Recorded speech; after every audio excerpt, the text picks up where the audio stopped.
깜순이? 한 곳을 바라보며 연이어 깜순이를 부르자 저 멀리서 검은 개 한 마리가 면사무소로 다가옵니다. 아무래도 부면장님이 이제껏 기다린 손님이 바로 윤석인가 본데요. 그런데 잠깐만요. 아이고. 개 얼굴이 어딘가 좀 이상합니다. 어? 엄청 부어 있어요. 그렇네요. 가까이에서 본 녀석은 아이고 세상에 아이고.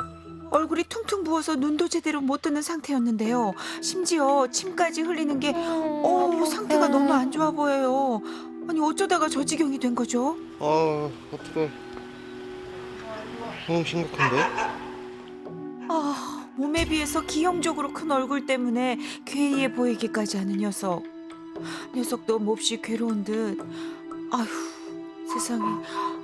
어이구 얼굴을 땅에 부비며 고통에서 벗어나려고 몸부림을 칩니다. 아니 대체 무슨 일이 있었길래 얼굴이 저렇게까지 퉁퉁 부은 걸까요? 아, 얼마나 고통스러워. 지름이 10cm가 안 돼요. 지금 상태가.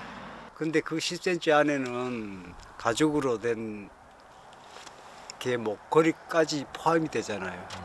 그러니까 얼마나 힘들겠어요.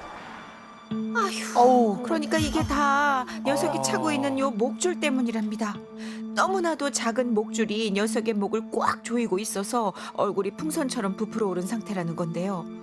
아유, 저 몸으로는 숨만 쉬어도 아플 텐데 얼마나 고통스러울지 감히 짐작조차 할 수 없네요. 그런 녀석을 향해 삶은 고구마를 던져주는 부면장님. 그러자 아이고 얼마나 배가 고팠으면 저렇게 땅에 떨어진 고구마를 또 허겁지겁 먹기 바쁩니다. 잘 먹을 수가 없잖아요. 이제 보니 불편한 목 때문에 음식을 삼키는 게 영 힘든 녀석을 위해 일부러 부드러운 고구마를 챙겨 오신 것 같죠. 그 배려 덕분에 줄인 배를 채우는 녀석. 하지만 경계가 심해 일정 거리 이상은 다가오질 않으니 간식을 주려면 녀석 근처로 던져줄 수밖에 없답니다. 부드러운 고구마로라도 허기진 배를 채웠음 하는 마음에 이렇게 매일같이 간식을 챙겨와 던져준다는데요. 너무 심한데? 목 봐요, 목 굵기, 그죠? 목이 워낙 심하게 조인 상태다 보니 이걸 내가 던져주지를 못해요. 이걸 주면 네. 먹고는 토한다고. 커가지고. 넘어가다가 토해버리죠. 진짜 대단하시다, 우리 부원장님도. 심지어 부드러운 고구마도 잘게 부숴주지 않으면 삼키지도 못한다니. 저런 상태로 어떻게 지금껏 버텨온 걸까요? 어떡해. 대체 이런 몰골로 얼마나 길을 떠돈 거예요? 2년은 덜 됐는데, 근데 목줄은 있고 접근을 못할 정도로 굉장히 성격이 민감한 강아지더라고요. 시간 가면 갈수록 몸집은 커지는데 어느 날 보니까 여기 가죽이 벗겨지면서 2년 전 동네에서 처음 목격됐을 당시만 해도 지금보단 훨씬 양호한 상태였답니다. 하지만 시간이 흐르고 녀석의 몸집이 커지면서 목줄이 점점 더 조여왔고 이젠 얼굴이 퉁퉁 부을 정도로 참혹한 상태가 돼버렸다는 건데요. 119에 신고해도 잡지를 못해요. 몇 번 바꿔도 나도 지금 요 바로 뒤에 가면 이제 까만거려요. 그런데 사람하고 막 도망가. 뭐 5, 6m 정도만 이렇게 보여도 도망가는데 부면장님은 한 2m 정도까지는 접근하실 수 있다고 얘기를 하시더라고요. 보는 사람들마다 목줄을 빼주려 여러 번 구조를 시도했지만 원체 경계가 심해 매번 실패했답니다. 그런데 희한한 건 부면장님이 부르면 반응을 보이고 멀리서나마 건네주는 먹이도 받아먹는다는 건데요. 그 어떤 도움의 손길도 거부한 채 홀로 고통을 감내하던 녀석이 부면장님의 선의만큼은 받아들인 특별한 이유가 있을까요? 있는 게 불쌍해서 관심을 가지고 또 우준하게 제가 끈질기게 노력했죠. 보면 계속 5번 이상 6번 불러요. 저게 참 어느 날부턴가 대단하신 것 같아요. 한 번으로 멀리서도 끝난 게 아니라. 제 목소리를 듣고 고개를 돌리고 가까이 점점 오기 시작하고 그래서 저렇게 거리를 많이 좁히신 거예요. 맞아요. 안쓰러운 마음에 깜순이란 이름을 지어주고 수없이 녀석을 부르며 마음을 표현해 왔다는 부면장님. 그런 부면장님의 끈질긴 노력 끝에 이젠 이렇게 몇 걸음 떨어진 자리에서 얼굴을 마주볼 수 있게 됐답니다. 그런데 제가 알아보고 들은 이야기로는 옆 동네에 주인이 있었는데 목줄이 떨어지고 그 이후로 주인한테도 안 가고 반유기견 상태로 돌아다니다가 면사무소 인근 쪽에 와서 정착을 하게 됩니다. 알고 보니 녀석은 옆 동네 주민이 키우던 개라는데요. 마당에 묶어 키우다가 잠시 풀어뒀는데 그 사이 울타리를 넘어 집을 탈출했고 그 뒤로 잡히지 않은 채 동네를 떠돌고 10개월. 있다는 겁니다.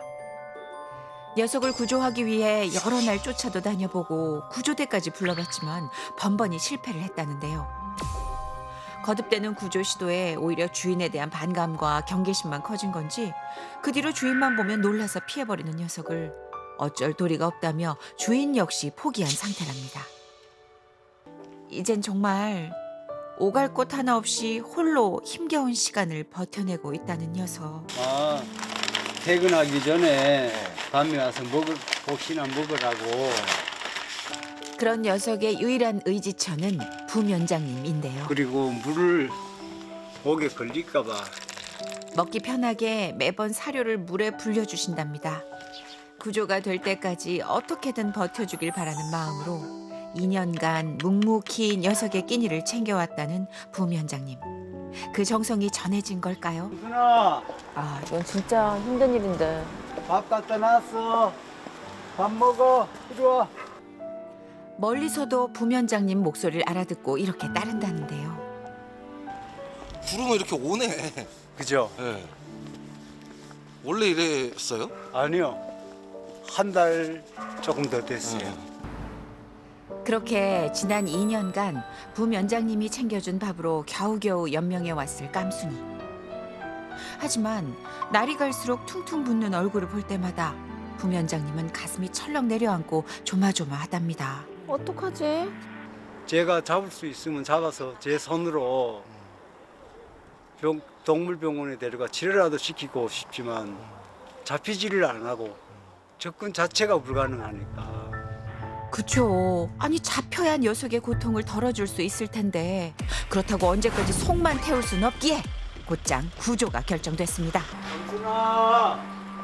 깜순이를 포획틀 쪽으로 유인하기 시작합니다. 여느 때처럼 던져주는 간식을 받아 먹으며 부면장님이 이끄는 대로 의심 없이 따라오는 깜순이. 이에 부면장님이 직접 포획틀 안으로 들어가서 안전한 곳이라는 걸 몸소 보여주며 깜순이를 안심시켜 보는데요. 하지만 이미 경계심 발동한 깜순이에겐 통하질 않네요. 듣던 대로 윤석 경계심이 보통이 아닌데요. 아이고 어떡해. 급기야 아예 면사무소 밖으로 벗어나 버리네요. 스스로 면사무소에 다시 나타날 때까지 인내심을 가지고 기다려보기로 했습니다. 그렇게 날이 저물고 어둠이 깔리자 왔죠? 진짜 인내심 대단하십니다. 왔어요. 드디어 포획틀 근처에 나타난 깜순이. 예상대로 면사무소의 인기척이 뜸해지자 허기를 달래러 온 모양이에요. 전과 달리 포획틀 근처를 서성이는 게 배가 많이 고픈 모양입니다. 옳지 좀만 더. 그렇지. 밥그릇 앞까지 왔어요. 자, 깜순이가 지금 밥을 먹네. 지금이요, 지금. 넣을게요. 성공했어요? 다행이다. 이게 진짜 두 번은 안 되는 거거든요. 서둘러 녀석에게 향하는데요. 괜찮을까요? 괜찮아.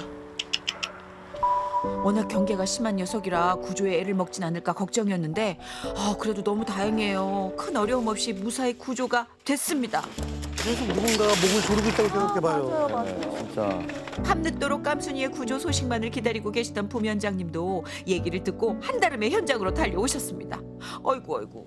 아유, 감사하죠. 살 수 있으니까. 깜순아.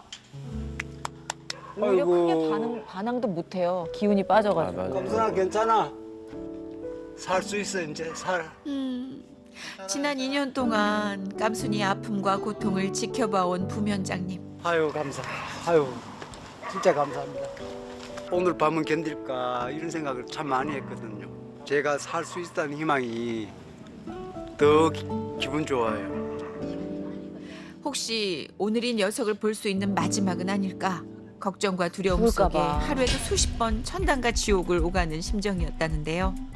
부위원장님의 바람대로 절망과 아픔뿐이던 깜순이의 삶에 희망이 찾아오길 간절히 바라며 서둘러 병원으로 향했습니다. 급히 녀석의 현재 상태부터 살펴보는데요. 어떤가요? 너무 심각해요. 이게 말로 표현하기는 좀 가죽을 목줄이 파고들어서 이제 목줄이 있는 전체적으로 다 개사가 되고 있고 염증으로 인해서 살이 파고 들어가는 단계거든요. 육안으로 봐도 깜순이의 상태는 훨씬 심각해 보인답니다. 살 깊숙이 파고든 목줄에 의해 피부 조직이 괴사된 건 물론이고 목줄에 의한 압박으로 혈액순환이 되지 않아 얼굴 전체에 부종이 생긴 데다 목 주변 장기까지 손상됐을 가능성이 있다는데요. 이에 한시가 급한 상황. 서둘러 목줄을 제거하는 수술이 시작됐습니다. 녀석의 숨통을 조여왔던 목줄이 드디어 제거되고 이 작은 목줄에 갇혀 매일을 고통스럽게 보냈을 깜순이를 생각하니 너무 끔찍한데요. 목줄에 눌려 깊게 패이고 골문 피부 조직까지 깨끗하게 절제한 후 봉합한 뒤에 3시간에 걸친 길고 힘든 수술이 무사히 끝이 났습니다. 정말 기관지와 혈관 주변까지도 손상이 많이 되어가지고 수술할 때 출혈이 굉장히 많았어요. 그래서 굉장히 좀 걱정을 많이 했는데 그나마 지금 잘 견뎌준 것 같습니다. 어려운 수술을 잘 견뎌낸 깜순이는 곧장 회복실로 옮겨지는데요. 아이고, 특히 마취해서 깨어나자마자 밀려드는 통증에 울음을 토해내는 깜순이. 많이 아프지? 괜찮아. 아휴. 이게 바로 화근이 된 목줄이거든요. 목시름이 불과 한 6, 7cm 정도 되었을 때 목줄이었으니까 개월수로 따진다면 한두 달, 1, 2개월 때 감겨져 있던 목줄이 강아지인데. 사실 1년 이상 성장기 동안에 계속 옥죄어왔던 것들이죠. 세상에. 생후 2달 때 착용한 목줄을 성견이 될 때까지 하고 있었으니 그 고통이 얼마나 컸을지 상상조차 할 수 없는데요. 측면에서 목의 두께는 120mm 정도. 근데 압박에 의한 부위는 거의 한 40~50% 가까이가 지금 졸려져 있잖아요. 이 턱뼈에서 지금 현재 이 거의 한 92mm 정도의 두께가 다 아마 부종으로 확인이 되거든요. 정맥혈의 순환이 안 되게 되니까 계속적으로 얼굴 쪽에는 부종이 생길 수밖에 없죠. 부종이 심하니까 피부만 퉁퉁 부은 게 아니라 구강 안쪽도 붓게 됩니다. 음식물을 먹을 때라든지 호흡할 때도 힘들었을 겁니다. 그쵸. 현재 상황이 한 1, 2주만 더 늦춰졌더라면 정말 우리 상상이 부위원장님 힘든 정말 끔찍한 상황이 큰일 하신 발생했을 거예요. 거예요. 그 후 병원에서 다시 만난 깜순이 좀 어떨까요? 아이고, 얼굴에 붓기가 빠져서인지 이목구비가 한결 또렷해 보여요. 그거 진짜 너무 좋아졌다. 아하, 많이 빠졌네요. 많이 빠졌어. 게다가 밥도 잘 먹고 회복 속도도 무척 빠르답니다. 깜순이의 근황을 가장 궁금해하실 부위원장님께 이 소식을 전해야겠죠. 깜순이 예, 수술 잘 끝났어요. 자 끝났어요. 네. 감순아, 감순아, 그래서 행복하게 살아. 고통 없이. 감순아, 잘 살아. 아이고. 고통 없이 행복하게 잘 살라는 부위원장님의 바람처럼 힘든 고비를 잘 견뎌낸 깜순인 따뜻한 봄날을 온몸으로 만끽하며 새롭게 시작될 날들을 기다리고 있습니다. 깜순이 앞날에 웃음과 행복만 가득하길 동물농장이 응원하겠습니다.